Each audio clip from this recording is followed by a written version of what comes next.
Avez-vous déjà remarqué ce paradoxe?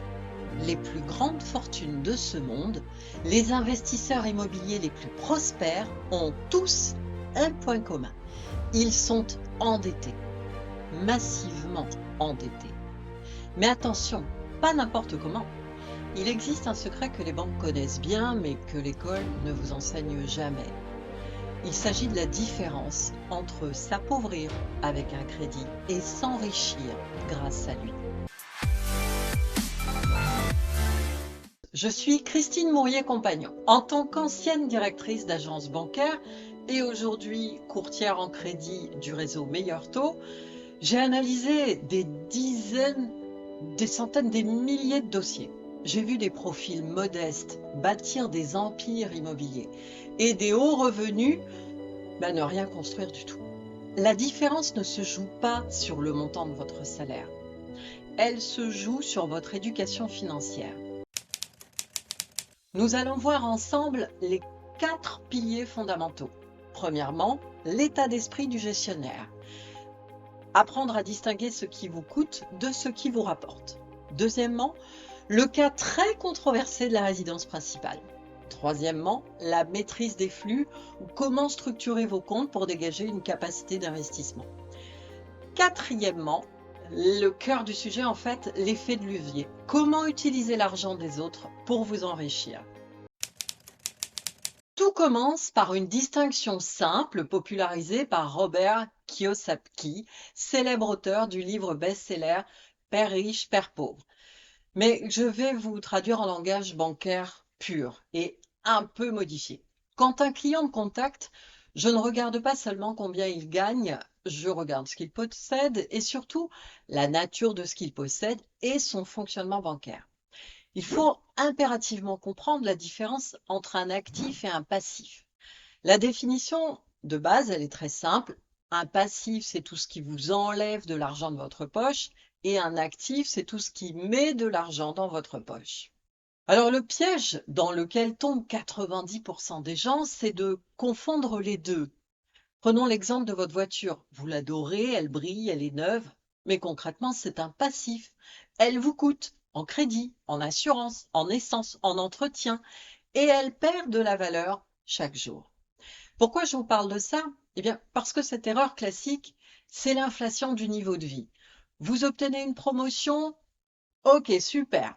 Vous gagnez 300 € de plus, le réflexe du consommateur, bien, c'est changer de voiture pour une plus grosse, plus de passif, ou de prendre un abonnement plus cher, Netflix ou autre. Résultat, vous gagnez plus, mais vous ne vous enrichissez pas. Vous faites juste tourner l'économie. Merci pour ça.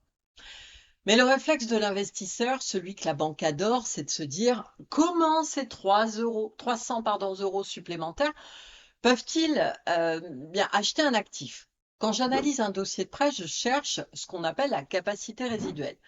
Si je vois un client qui gagne 2000 € mais qui a structuré sa vie pour avoir peu de passifs toxiques et qui épargne régulièrement, il est plus riche à mes yeux et aux yeux des banques que celui qui gagne 5000 € et qui flambe tout dans des leasings de voitures de luxe et des voyages coûteux. Attaquons tout de suite un sujet qui divise. Faut-il acheter sa résidence principale? Selon Robert Kiyosaki, la résidence principale, c'est un passif parce qu'elle ne rapporte pas de loyer. Il préconise donc généralement de rester locataire et d'investir dans des biens locatifs qui vous rapporteront de l'argent. Alors, en tant qu'ancienne banquière, je vais nuancer ce propos. Stop au fonds perdu. Quand vous êtes locataire, 100% de votre mensualité disparaît. C'est de l'argent brûlé.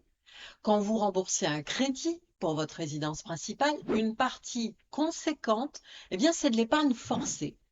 Dans une mensualité de crédit, l'épargne, c'est la part du capital que vous remboursez. Et cette part, elle augmente tous les mois. Vous vous payez à vous-même, en fait. Ce qui est perdu, c'est vrai, ce sont les intérêts payés à la banque. Mais leur part à elle diminue au fil du temps.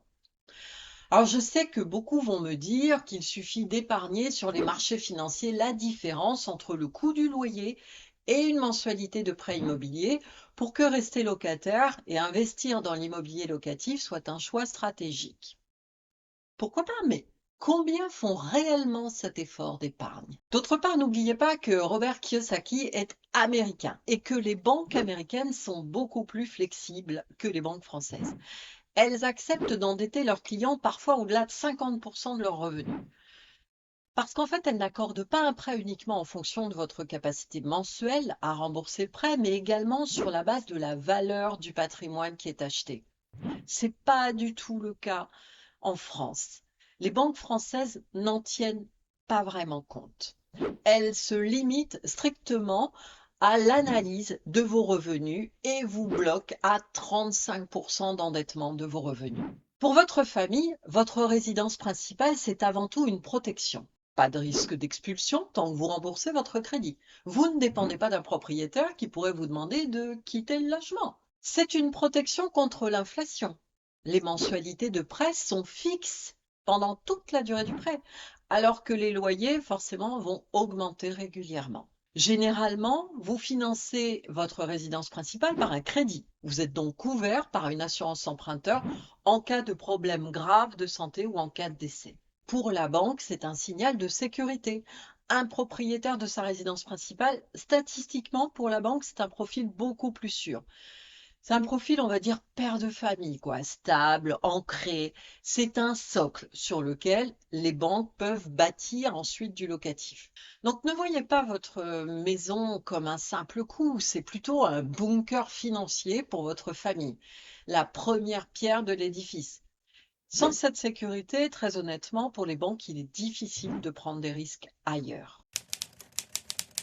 Maintenant, parlons stratégie. L'erreur numéro un des jeunes acquéreurs, c'est de vouloir tout de suite. Eh, la jeunesse. Bah oui, la maison avec jardin, le garage double, la chambre d'amis. Alors qu'ils débutent dans la vie active, hein. Ils sont deux, ils démarrent. Eh bien, c'est là que je préconise la stratégie de l'achat progressif. La méthode à l'ancienne, celle du bon sens paysan français. Mais oui, c'est un peu rétro, mais c'est celle qui fonctionne le mieux.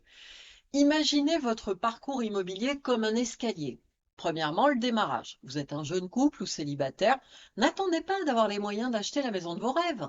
Achetez ce que vous pouvez payer maintenant pour vous loger. Un T2, un petit appartement bien placé. Ça vous oblige à commencer à rembourser du capital immédiatement au lieu de payer un loyer. La deuxième marche, l'évolution. Quelques années plus tard, mais pas si loin, 5, 7 ans, la famille s'agrandit. Vos revenus augmentent. Vous revendez ce premier bien. La plus-value éventuelle n'est pas taxée parce que c'est votre résidence principale. Et le capital amorti, ce que vous avez remboursé, c'est un apport massif pour acheter plus grand. Et peut-être même pour commencer en plus à investir dans l'immobilier locatif. Troisième marche, la consolidation. Vous répétez l'opération. Cette méthode permet de lisser l'effort sur toute une vie.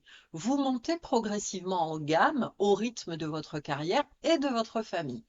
Pour un banquier, c'est le scénario idéal. On voit un client qui gère sa montée en puissance, qui ne se met pas les cordes au cou dès le premier achat avec un taux d'endettement maximum. L'enrichissement, ce n'est pas un sprint pour avoir la plus grosse maison tout de suite. C'est un marathon où chaque étape finance la suivante.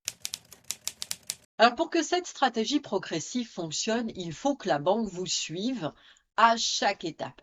Et pour que la banque vous suive sur des projets à plusieurs centaines de milliers d'euros, vous devez prouver que vous savez gérer quelques milliers d'euros. La méthode que je vous recommande est celle qui rassure énormément les banquiers, c'est la règle du 50-30-20. 50% de vos revenus destinés à vos besoins vitaux. Votre toit, votre nourriture, votre électricité, vos assurances, vos transports pour aller travailler. Voilà, ces charges-là, idéalement, ne devraient pas dépasser la moitié de vos revenus nets. Idéalement. Si vous êtes à 70 ou 80, c'est vrai que c'est une zone de danger. Vous êtes structurellement fragile au moindre imprévu. 30%, ben c'est pour les envies. Il faut vivre. C'est votre qualité de vie présente. Les restos, les loisirs, on va reparler de pourquoi pas Netflix, Amazon, le shopping. Mais attention, l'éducation financière ne veut pas dire vivre comme un moine, quoi. Il est crucial de profiter de la vie. Un budget trop strict ne tient pas sur la durée. Vous allez vous épuiser. Et 20%, c'est pour l'avenir. C'est là que tout se joue. Vous devez constituer une épargne. pour garantir votre qualité de vie future. Il y a de nombreux supports d'épargne qui vous offriront un rendement actuellement supérieur au rendement locatif. Bon, attention, là aussi, je vous recommande de structurer votre épargne en deux catégories. La première, c'est l'épargne de précaution. Les livrets bancaires ou les fonds en euros dans un contrat d'assurance vie feront l'affaire. Cette partie de votre épargne, elle est destinée à faire face aux coups durs et aux coups de cœur. Elle est sans risque, sans grand risque. Idéalement, cette épargne devrait représenter, on va dire, au moins 6 mois de charge. Elle est disponible, ça vous permettra de piocher dans ce matelas de sécurité si vous avez besoin. La deuxième, c'est l'épargne de rentabilité. Historiquement, c'est vrai, l'épargne financière permet d'atteindre de plus forts rendements, à condition de viser le long terme. C'est là que vous jouerez à fond la carte de l'actif rentable. Mais attention, plus c'est potentiellement rentable sur le papier, plus c'est risqué à court ou moyen terme. C'est pour ça qu'il faut aller sur du long terme. Alors, je vais vous donner une petite astuce d'ex-banquière. Le secret de l'épargne financière réussie, c'est pas le montant investi sur un type de support en une fois, mais c'est d'avoir une épargne régulière sur des supports variés. Vraiment, la meilleure stratégie d'épargne financière, c'est d'investir tous les mois une petite somme que l'on répartit sur différents supports avec des niveaux de risque eux-mêmes différents. De cette manière, vous vous protégez contre les fluctuations du marché en constituant un portefeuille dont le coût d'achat finalement sera une moyenne sur toute la durée d'investissement. Alors, petite remarque, ça dépend aussi de votre âge. Lorsqu'on a 20 ans, franchement, c'est pas trop gênant d'aller vers des supports à risque élevé. Il faut aussi mettre du pas à risque, mais on peut attendre 20-25 ans pour récupérer son épargne. Mais à 50 ans, les supports à risque, là, ils deviennent dangereux. Pourquoi la constitution d'épargne progressive, c'est vital pour votre futur prêt immobilier? Bien sûr, vous constituez un apport personnel qui sera là au moment de l'achat. C'est un grand plus pour obtenir un accord de la banque. Mais ce n'est pas seulement pour cette raison. C'est tout aussi indispensable en fait pour une notion technique qu'on appelle le saut de charge. Imaginez que vous payez aujourd'hui 800 € de loyer. Vous voulez acheter une maison où le crédit sera de 1100 €. La banque va s'interroger. Est-ce qu'il est capable de sortir 300 € supplémentaires de plus chaque mois pour rembourser mon prêt? Et si vous avez mis en place une épargne automatique de 300 € par mois depuis un an, bah, la réponse elle est évidente. Bah oui, bien sûr, vous avez prouvé par l'acte que vous savez vivre avec les 1100 € dépensés. L'enrichissement passe par l'effet de levier. Beaucoup de gens pensent qu'il faut être riche pour investir. C'est totalement faux. Il faut investir pour devenir riche. Et pour ça, vous n'allez pas utiliser votre argent. Vous allez utiliser l'argent de la banque. Comparons deux situations pour que vous compreniez la puissance du mécanisme. Situation A, l'épargnant classique. Vous êtes discipliné, vous épargnez 500 € par mois. C'est très bien. Au bout de 20 ans, en plaçant cet argent à 3% minimum, vous aurez environ 160 000 €. C'est une très belle somme. Mais ça vous a pris 20 ans d'efforts constants sur votre propre salaire. Situation B, l'investisseur a l'effet de levier. Vous prenez un peu de cette épargne pour faire un apport dans un investissement locatif, disons 20 000 €. La banque vous prêtera 180 000 €. Vous achetez un bien immobilier à 200 000 €. Ici, la magie va opérer à 3 niveaux. D'abord, l'effort est externalisé. C'est pas vous qui remboursez le prêt, c'est le locataire avec son loyer qui va rembourser la mensualité de crédit. C'est plus votre sueur qui crée le patrimoine, c'est l'argent du locataire. Vous vous enrichissez en dormant, quoi. Chaque mois, le capital restant dû à la banque diminue et votre patrimoine net augmente. La rentabilité, elle est démultipliée. Imaginez que l'immobilier prenne 2% de valeur par an. 2% sur 200 000, bah, c'est 4 000 € de gain. Mais vous n'avez mis que 20 000 € de votre poche. Gagner 4 000 € avec 20 000 € au départ, c'est un rendement de 20%. C'est ça l'effet de levier. Vous touchez la performance sur la totalité de l'actif alors que vous n'avez payé qu'une fraction, votre apport initial, et que vous pouvez limiter. Et puis parlons de l'effet boule de neige. Une fois que la banque voit que cette opération fonctionne, que le loyer couvre le crédit, elle ne considère plus ce crédit comme une charge lourde. Elle peut être prête à vous suivre pour une deuxième opération puis une troisième. Attention, toujours en veillant à ce que votre endettement reste maîtrisé sous les 35%. Franchement, c'est unique au monde. Allez voir votre banquier, demandez-lui 200 000 euros pour acheter des actions Apple ou du Bitcoin. Il va rigoler. Il va vous dire, bah non, c'est trop volatile. Mais demandez-lui 200 000 euros pour de la pierre, là, il vous dit oui. Ben pourquoi? Parce que la banque, elle a besoin de prêter pour vivre. Et l'immobilier, c'est un actif tangible, assurable, durable, qu'elle peut récupérer. Le crédit immobilier, c'est la seule dette qui vous enrichit. C'est ce qu'on appelle une bonne dette. Si vous voulez vous enrichir et enchaîner les investissements, passez par un courtier. On parle le langage du banquier, un langage risque. Vous parlez le langage du projet. Mon rôle de courtier, c'est de traduire votre projet en un dossier zéro risque pour la banque. Je sais exactement comment présenter les chiffres pour qu'ils rentrent dans les cases vertes de l'algorithme bancaire. Si vous avez un projet immobilier en tête ou si vous voulez tout simplement faire un point sur votre capacité d'emprunt pour de futurs projets, votre résidence principale ou des investissements locatifs, ne restez pas tout seul avec vos questions. Je vous mets un lien juste en dessous dans la description pour aller plus loin et peut-être pour étudier votre dossier ensemble. L'avenir financier ne se prédit pas, il se construit. Alors commencez dès aujourd'hui à soigner vos comptes et lancez-vous. À très vite!